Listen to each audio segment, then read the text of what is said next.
Hello all, and thanks so much for joining us in the So You Want to Work in Weed panel. If you are in the industry and just looking for some more opportunities, or brand new newbie and just want to get your foot in the door, you're in the right place. We have an amazing group of panelists right here from all over the country, all different types of businesses. So I think we're going to get some amazing perspective right here and learn a bunch. So I'm going to go ahead and get started off. Introduce myself. My name is Peter Vogel. I'm the CEO and co-founder of LeafWire. And if you're not a member and you want to get into the industry, you should come check us out. We're the largest business network in cannabis. We have about 40,000 members, representing about 17,000 companies. And we do also have a job board with about 1,100 cannabis jobs. So if you're not part of our community, come join us. We'd love to have you. And now I'd love to get started here and introduce the three panelists. And I'll start with David Belsky to my right, the handsome gentleman in the Hawaiian shirt over there. He's the CEO and founder of Flower Hire, an executive recruiting firm in cannabis that's been around for several years, placed hundreds of positions. They're actually a partner of LeafWire, so we're a little biased, but we think they're one of our favorites. So David, I'd love to have you give folks a quick introduction on kind of like your background in the industry and what Flower Hire is up to today. Thank you, Peter, and you're the handsome one. First off, I'm a Austin, Texas native, Westlake High School class of 2000. Woo! So good to be home. I've been in the world of recruiting and executive search for almost 20 years. Spent the last 4 years building Flower Hire. We fill any role of strategic value within the cannabis industry. Our real niche is six-figure cannabis jobs. And in the last year, we have filled roles in 12 different states. We filled over 500 positions, from dozens of C-suite hires with the largest multi-state operators to working with beautiful sun-grown outdoor family farms in Northern California. Really, we've touched all aspects of the plant-touching world from a recruitment standpoint. All right. Well, thank you, David. Next up, we have Farhaj Mayan, who's the CEO of OCO, a firm in Oklahoma, focusing on more entry-level type positions, such as bud tenders, processing, et cetera. And I know of Farhaj, from what I've read about your company, education and training has been a big part of what you do. So I'd love to hear kind of how you get started and what your goals are with the company. Absolutely. Thanks for the introduction, Peter. Really, like, our goal is to be, the cannabis trade school that provides a hiring platform to employers to easily match and then manage, their relationships with entry-level contractors. I think for a lot of people, breaking into the industry is the hardest part. And what we do is we partner with really incredible instructors, develop trade and job-specific courses, and help people take that so they can break into the industry. So we've been focused on Oklahoma for the last year. We're still kind of in the early stages. On our peak days, we see about 115 contractor matches per day. And learning from the industry, growing alongside our existing client base, and trying to build out the entire product ecosystem. I think that's our focus for the next 12 months. That's great. That's pretty good volume. I know Oklahoma's been blowing up, so it seems like a good place to be. Yeah, it's definitely the Wild West for sure. I guess they don't call it Boomtown for no reason, huh? Yeah. And our third panelist is Martine Pierre, who is, I think, probably the newest of the three to the industry, but has been making waves with her brand new app. She's president and founder of Cannalution and has gotten a lot of attention on social media. I've been told you've had some huge Zoom meetings with hundreds of people in attendance wanting to learn more.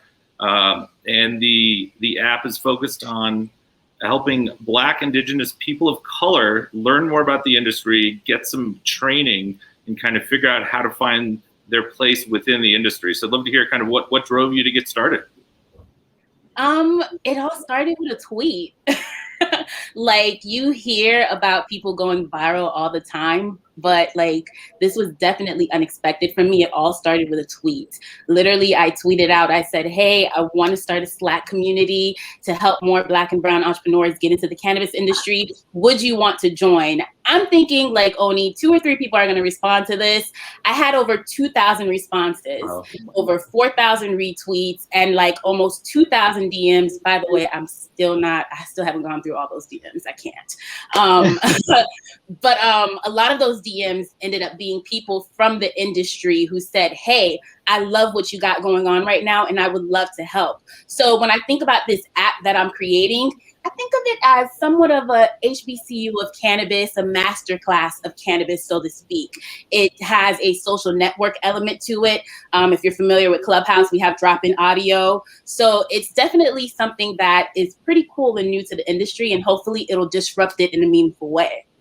Wow. Sounds like you found a niche pretty fast there. Got a pretty strong response. That's great. I saw a problem and I addressed it. Yes. Number one rule of business: find the problem first and then the solution, right? Exactly. So to jump in, and we're starting really, at the basics here, because a lot of people who are brand new to cannabis don't even know what's out there. And I'd love for each of you to chat for a little bit just about what types of jobs are even in cannabis. Like, what should someone expect or be looking for? And David, I think this was your question, so we'll let you start. Thanks, Peter.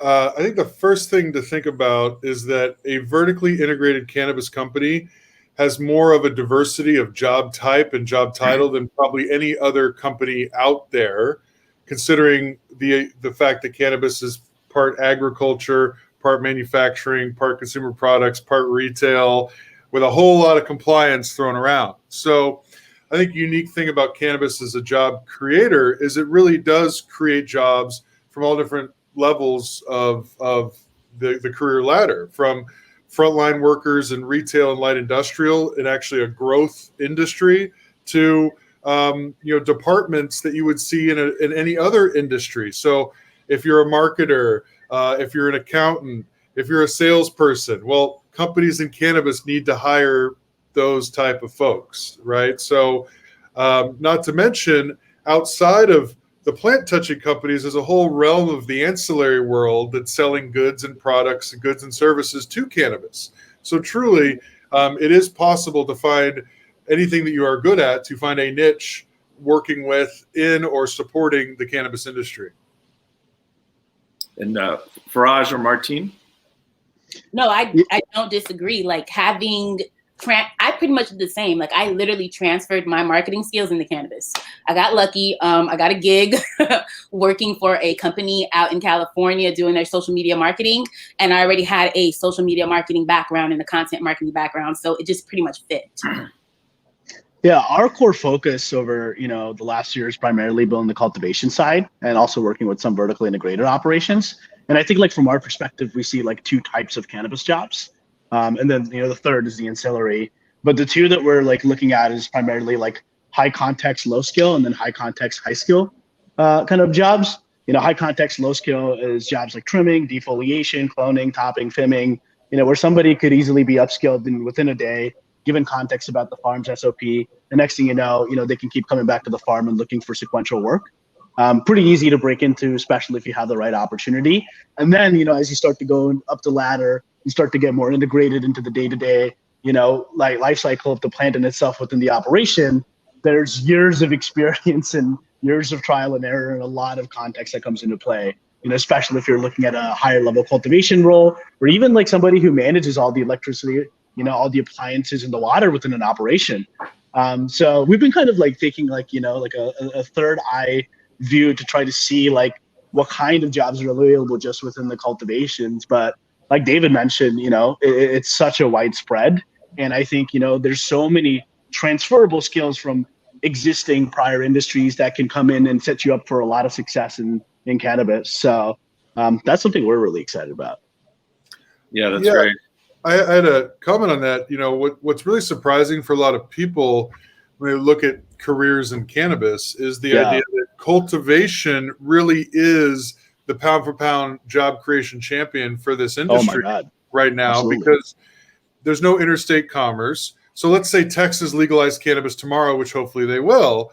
It's probably going to take 5 years to get enough happy plants in the ground legally to be able to sell to meet demand, right? So the initial leading force of job creation is cultivation, because those plants have to be grown first before there's any type of marketplace or any type of retail products that you can go and buy as a consumer. Absolutely.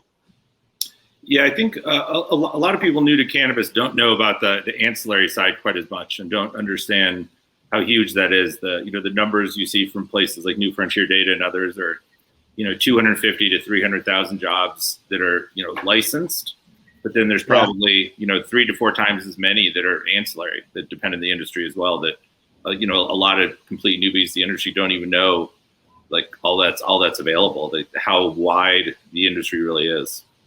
On that note, you all kind of mentioned this a little bit, but I'd be curious, right now in the industry, are there certain types of skills that you feel are very sought after based maybe the stage of where the industry is? Like what's the industry really looking for now, or what are some examples? I definitely think that marketing and branding is big. I feel like we're going into, like when the industry first started, I think it was really growing more towards the grower type of industry, but now I feel like we're going towards consumers. So now when you see Jay-Z coming out with Monogram, he's not even doing the whole sativa thing. He's going high, medium, low. I think a lot of people and a lot of companies are going to end up doing the same thing eventually, going the consumer route, because in reality, a lot of consumers aren't knowledgeable about terpenes or knowledgeable about indicas or sativas. So they just want to, get their product and go. So I think eventually we're going to be seeing that in the industry a little bit more. But to me, I think marketing and branding is huge. I think it's big. Absolutely. Yeah, I think like on our end, outside of the entry level roles that come, especially in the NISA market, once these businesses start to establish themselves, a lot of them start to look very intentionally, and that's where David's like area of experience is just like finding very strategic hires that can help them scale their business. Supply chain managers, a lot of people with extensive background in logistics, people who can take a more aggressive approach into understanding how they can scale top line revenue, and then reinvest, like HR managers.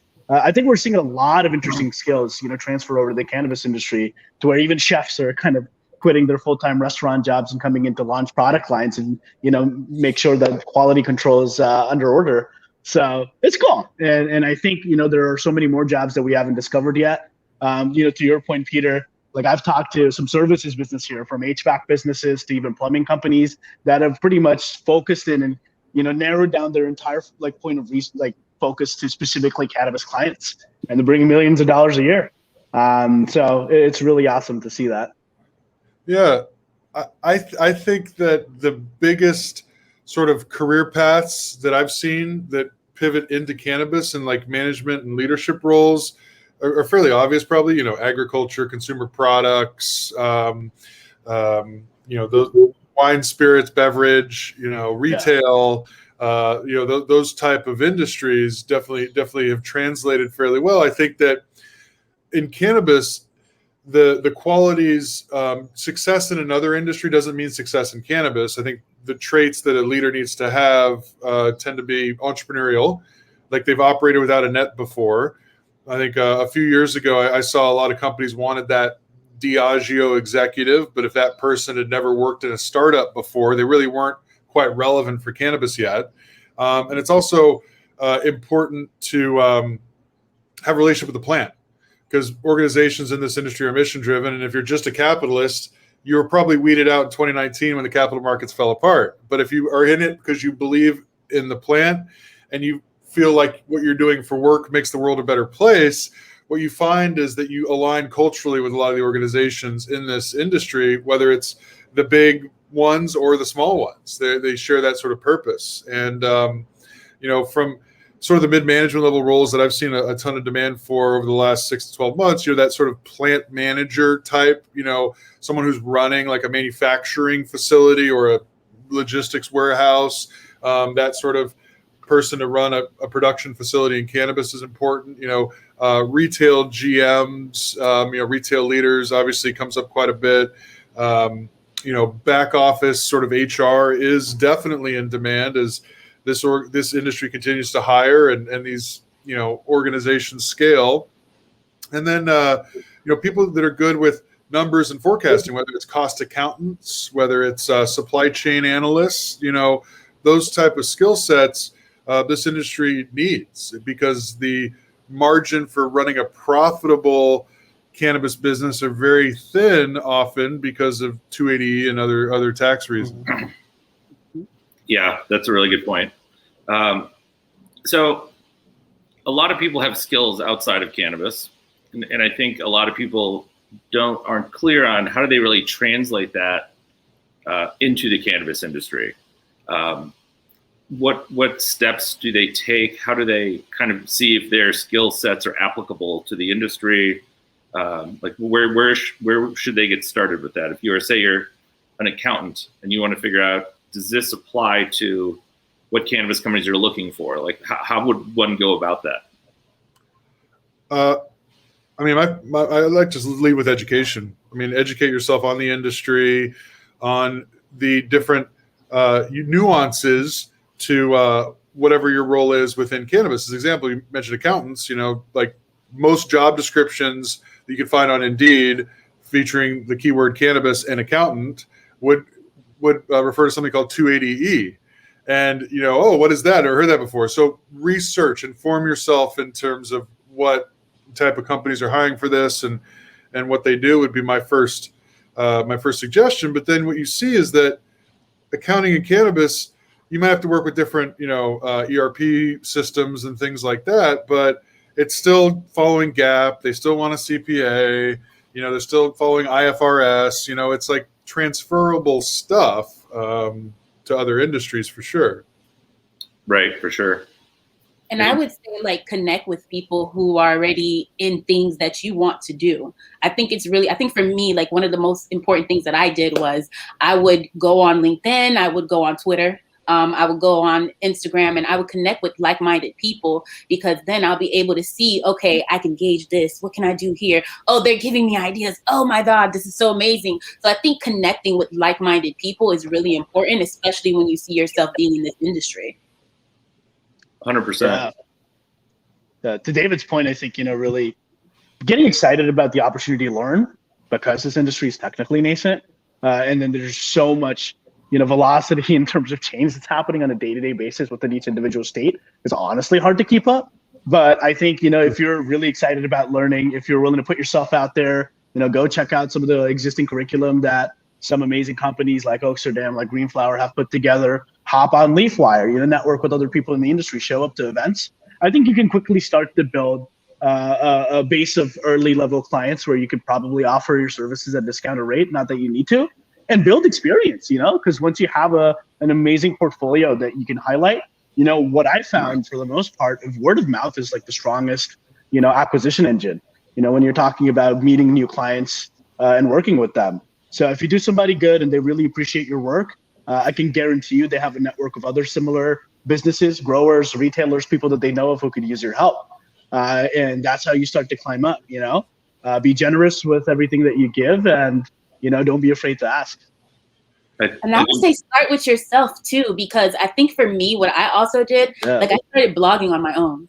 Like I didn't necessarily wait for someone to give me an opportunity. I created my own opportunity in my own lane. And I think a lot of people need to stop overthinking it and just do it. Hit that publish button.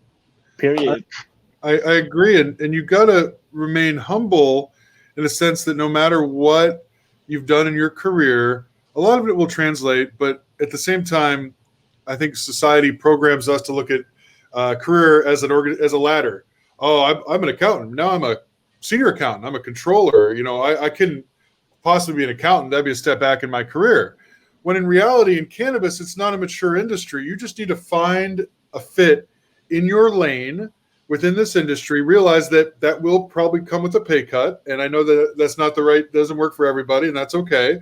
But realize that over the course of the next 3 to 5 years, that should normalize, because you'll be a first mover with your skill set in an industry that, when you bring what you've done before cannabis to actually having unique cannabis domain knowledge, will make you an incredible, valuable commodity in the labor market in several years. It'll just take several years to get there. And not everyone's comfortable with that, which is okay. But just realize it's about any leadership title, like any manager title, is basically an executive in most cannabis companies, like with more responsibility than you would have had as a VP of operations at your previous company, even though it's a manager title. So don't overthink titles. Just think about, what is my skill set?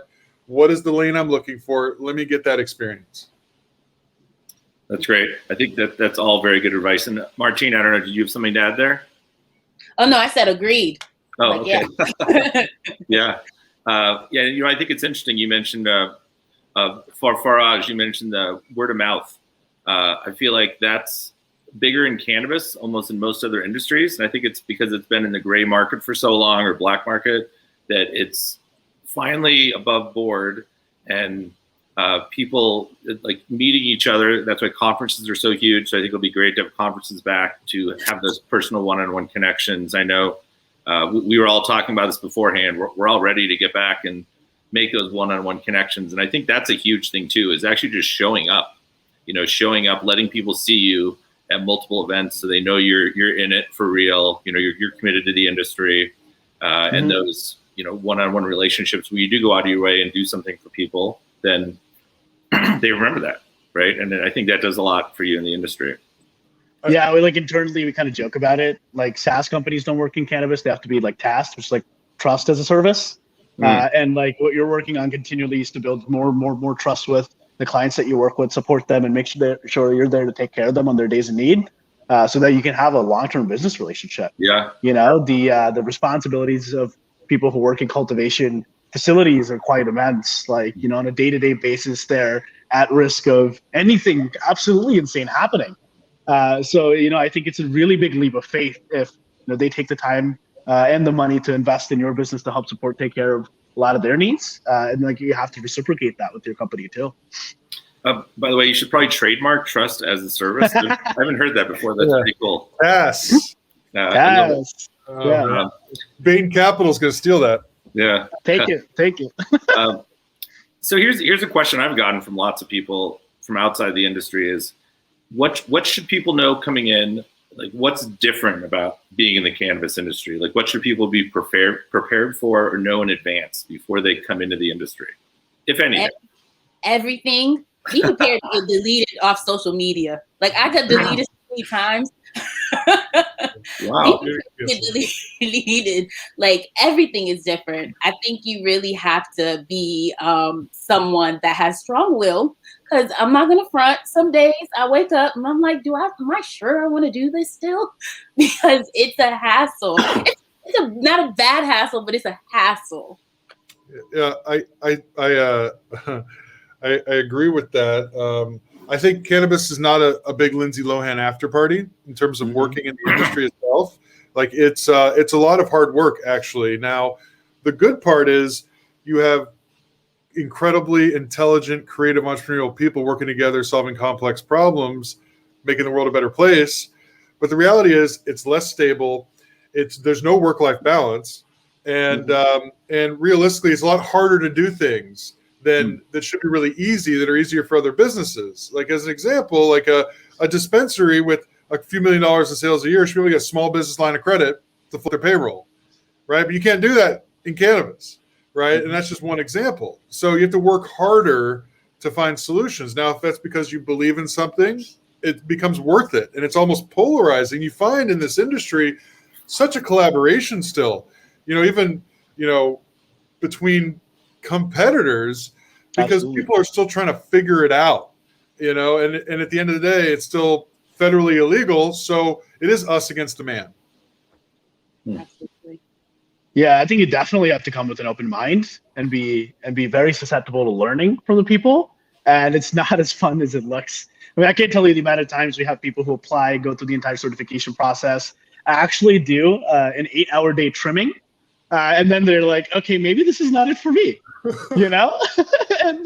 it's, defoliation, man, you're in those rooms working 8 hours at a time, and then a small mistake that you make could cut an entire branch off. And that really affects, the top line of revenue for the cultivation that you're working with. And for the most part, what I found is just a lot of the people who succeed are truly passionate about it, not just the plant, but the past, the culture, and they see themselves being very excited to contribute to the entire cannabis ecosystem in the long run, whether it's the service businesses, whether it's the people who are working in the industry, or even the people who are building the tech platforms. So it's really exciting to see. And I think, They're saying close to 1.5 million Americans will probably get the opportunity to work in cannabis by 2024. Pretty large estimate, but if that's possible, I'm just excited to see what new opportunities and new roles that we haven't thought of pop up, and hope to be there to help. Yeah. That's great. A common theme that I have noticed, every single person that I've met in cannabis normally has a story behind why they started. Oh. It's either their grandmother had Alzheimer's or they had a health issue. So that passion, I definitely agree that passion is there. So I definitely will say a lot of people I've noticed started with a story. Like my grandma, this person, for me, I know I started because of my brother. My brother is one of millions of people who was stopped for weed, and he was forced into entrepreneurship because of petty weed charges. Mm. So, that's a problem that's all across the boards across the United States. Yeah, definitely. And I think passion is the correct word for sure, but it's not centering around loving the products. It is so good to love the products, and we all love the products, right? But it's passion comes across in the personalization of that, as was just shared, as well as your own education and commitment to learning why this amazing plant does what it does, because we still don't quite know, and it's very complex the more you learn, right? But it's that sort of passion as a student of it that will come across really well when you're given the opportunity to interview with or find a job in the industry, versus how much you like to get high. And that's great if you do, it's just don't lead with that trying to get a job. Absolutely. Right. I would agree. That's not the number one qualification to work in cannabis. Although you do hear that a lot from people. Well, as a marketer, it is important to love the products, especially. Right. So I love it. Yeah. So I'm gonna jump back and forth between some questions we already have and some that are brand new from the audience here. There's some good ones coming in. This one is from Michael R. in Texas, asking, are there cannabis jobs that can be done remotely? For example, like project management, database management, retail logistics, etc. So I was remote. I was working in the cannabis industry remote. I was in Florida, and the person that hired me was in California, and I was doing their marketing. So yes, there are plenty of things that you can do that are remote. Absolutely. Yeah. Yes, in my perspective, I think, if you're working with a cultivation and you're very involved in day-to-day operations, is usually when you're kind of not just expected to be really helpful for you to be present on site and available in case fires emerge. But outside of that, there are a huge amount of roles that you could work remotely, especially for larger level brands, who have new territories that they're expanding into. Yeah. Yeah. I mean, definitely the back office functions can be done remotely, but my suggestion on that is you have to be willing to travel. I know it's tough, weird times to travel right now. We won't say why, but if you're working remote, but you're not able to go out into the field and really understand what the people that you're supporting are doing day to day, it's going to be really hard to be effective, right? Mm-hmm. So remote is fine, but willingness to travel and immerse yourself within it is important. I would agree with that 100%. I've worked remote running LeafWire even before COVID. Our salespeople are remote. We have a social media person remote. A couple other people that do stuff for us, all remote. So it's very doable and possible. I know tons of companies that were remote even before COVID. I know lots of other product companies though that you do have to be there. A lot of the companies that make gummies, we just did an interview with the CEO of Wana Brands, and her whole staff was basically determined to be essential and came in almost the whole time. Because there's really no other option when you're dealing with a product like that. You have to make it and be there and test it and monitor it and package it and ship it. So I think both things are true. That some parts of the industry you have to be there, but I think there's also tons of opportunity not to. So hey, here's another question from Matthew M. This is a good one. With all the online education platforms out there, how important is it to have a degree or certificate to get hired? I hear that a lot. That's a really great question. Answer, honestly, is it's not necessarily important to have a certification to get hired if you have the right experience. But a lot of times, if you're trying to get into the industry for the first time, that's the lowest barrier of entry. where you have a reliable instructor, you have reliable course curriculum that you can engage with, that you can take, that you can get educated on before you even get to having your interview. So you have a lot more context.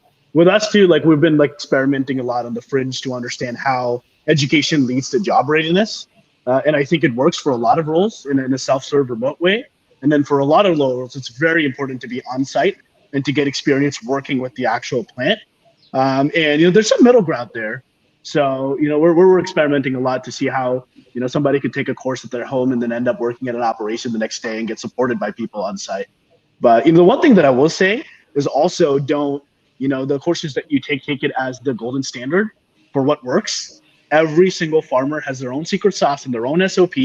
And what would be most important is for you to understand that this is broad strokes of knowledge that you could apply to and learn from while you're on the job. So we've just seen that sometimes some people go to, Oklahoma is a really nascent industry. And there are a lot of people who built experience from the years that they've spent, working in cannabis industry in California. And then we might have a grower running the exact opposite process here. And there's a little bit of friction. And I think, to David's point is like being humble and taking the opportunity to learn as much as you can from other people, that's really important. Yeah. TLDR not needed. Yeah, we at Leafwire, we've partnered with a green flower for a while. Yeah. And they do lots of university and colleges have chosen them to offer education. And I think what I've heard from people is that it's not necessarily going to get you a job for sure, but it might get you in the door. It might make someone be willing to talk to you, get to know you, and learn more about your experience. So it's just potentially a step towards that. Okay, here's another question. Okay, this one's pretty specific, but I do think it's a good topic. Would any of you be able to speak to the current industry need for business process architecture and compliance consulting? This is someone looking to enter from the highly regulated insurance space, Jennifer B, and is trying to find out if there's a need for those types of skill sets. Great question. So business process architecture, this industry is moving in a direction where there will be full-fledged sort of ERP systems that are running a lot of the bigger companies in the space, but it's not quite there yet. So I do think change management is something that a lot of companies are putting a focus on. So being able to translate requirements into functional things is coming. I don't say it's a huge area of demand yet, though. But on the flip side of it, compliance is everywhere, right? And compliance and/or quality, like quality you would find in manufacturing in a regulated environment, those two skill sets directly translate into this industry. And I think the best way to prepare yourself for those type of jobs is to really read the regs. Most of the regs are available for every state. I think that there has a medical or recreational program. And ultimately, if you've done compliance in a regulated industry, whether it's financial services, whether it's healthcare, food manufacturing, it does translate into this one. It's just a new set of regulations. And it's a set of regulations that's constantly changing and changing a lot quicker than you would find in a more mature space. Yeah, we see a ton of compliance companies kind of popping up now. I think in a regulated space that's growing fast, and I mean people are trying to go like do extra work just to make sure they are in compliance. Because the last thing you want to do is after you spend all the money and time and energy to get started, to make a dumb mistake. So I think compliance and business architecture is huge from all we've seen. So here's one more question. So one thing we've seen in the space is that women and minorities have not found as much inclusion and acceptance as a lot of people hoped. A lot of people thought this was going to be a different industry, and you hear about the green ceiling, that women and minorities still feel they're not being included as much. So the question would be, how do we make the industry more inclusive and reflective of society as a whole? It starts from within. I think in order for you to change something, it has to start from the source and the root of it. So I think it has to start from the executives of major cannabis companies. I think it needs to start from people who have the power to actually create change. When I think about it for myself, the first time I started in cannabis, I was like, damn, there's no Black folks here. There's no women here. And, I thought it was weird. But then I started listening to other people and they were like, this is pretty much the whole industry. And I was like, oh, well, it's not just me.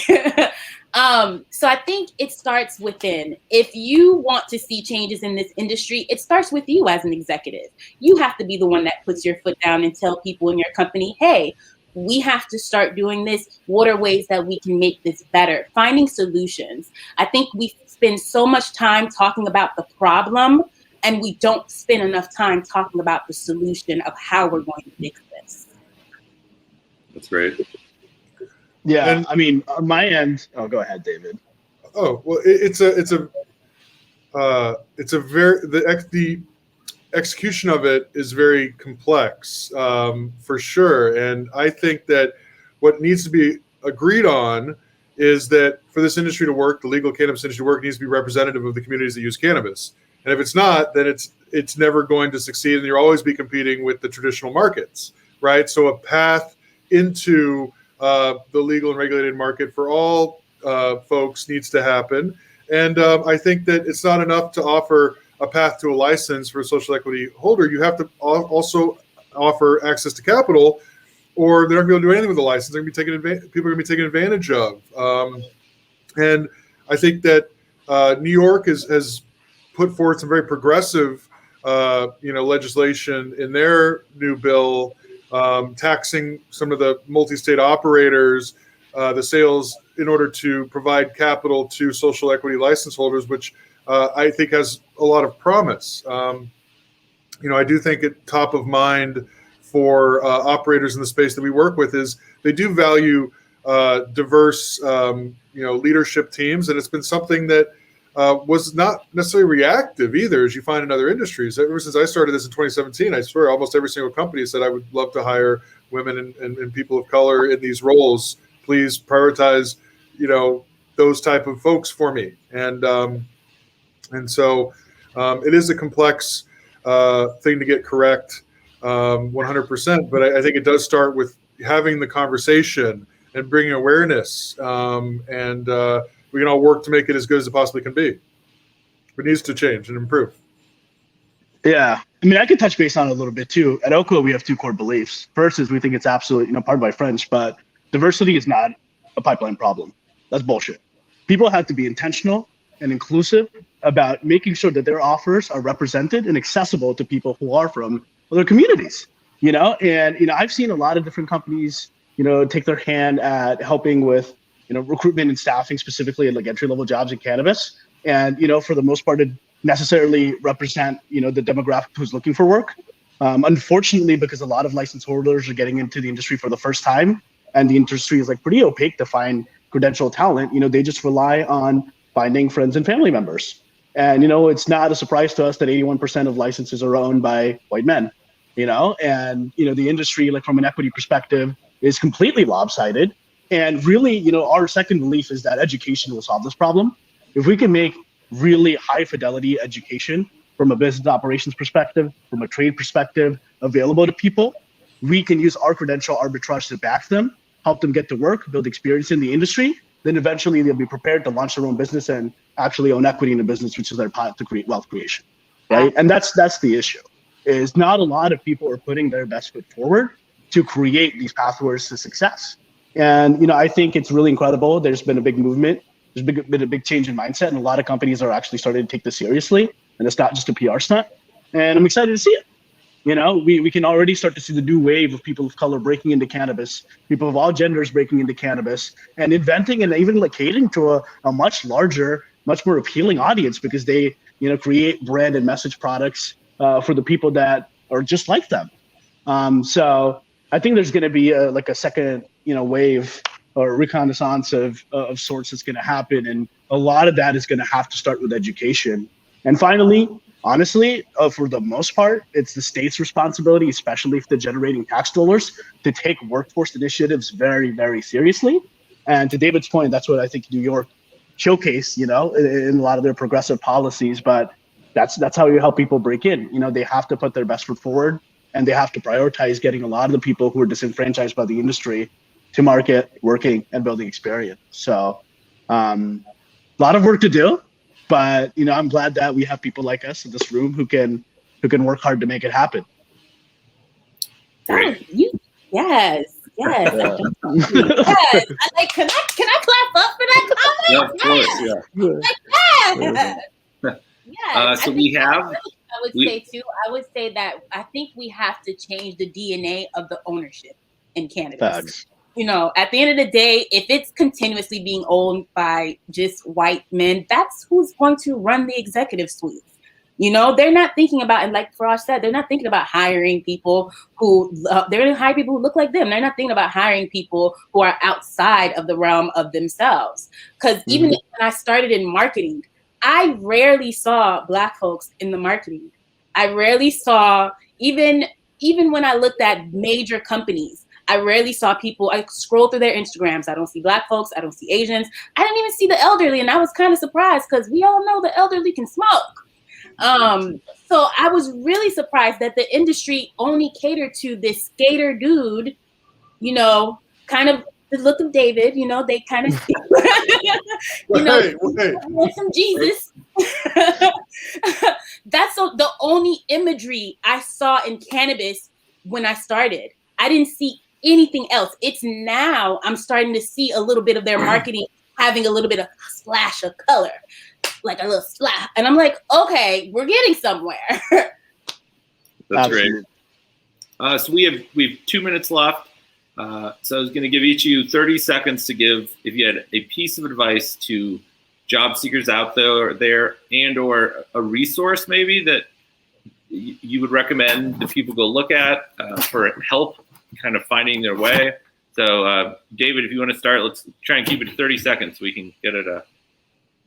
Okay. Well, I just would double down on the humility piece because, people have asked me all the time, who's winning? Are the OGs winning? Are the suits winning? Especially in California. And it's like, no, neither are. They need each other. So, I think that if you're coming into the industry, you've never worked in the industry professionally, realize that you're going to be working with different types of people than you ever have worked with, and you can't do it without them.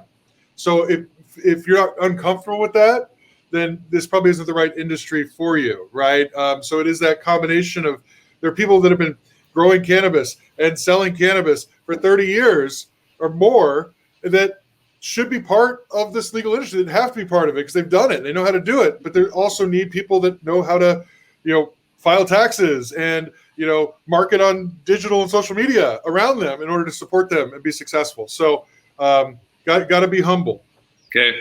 Farhaj, and then we'll invest in your education and, take some risks to gain some experience. Go online, find the best courses that you can find. I mean, we have a Cannabis Retail 101 course we just came online with. There are a lot of other amazing academies that you can leverage to, learn as much as you can, and even free YouTube shows that people with a lot of passion create. Outside of that, if you think you want to really break in, go to Indeed, find that trimmer job, go work for 2 weeks. Talk to the grower, learn from them, talk to your peers, put yourself on the ground floor. And, if you build a really great relationship with the grower or anybody who's running operations there, you would be surprised by how many people actually turn a gig into a full-time job. And that's what sets them up for success. Yeah. So, I think gig work is a really good opportunity for y'all to break in. Great advice. Martine? I would say don't overthink it. Just do it. Like, I think so many people overthink their situation. I think you definitely have to educate yourself, but, put yourself out there. Be willing to meet different people. Be willing to actually tell people your story. I think people really took a liking to me because I wasn't afraid to tell my story. Like, I'm me. I'm always authentically me and unapologetically me. So I think that's really important for anybody who wants to get into this industry, because this industry is so small and people know each other and people talk. People talk. Great advice. I think those are all great. Be humble, get some education, and just do it. And I'll close by thanking all the panelists. Thank you very much for all the insights. I'm sure everyone loved this. And I'd also invite everyone to come join us on LeafWire. We have a ton of jobs, and it's a great place to kind of get connected, network, and find your footing in the industry. So on that note, I think we're about to get closed off. So thank you all for joining us.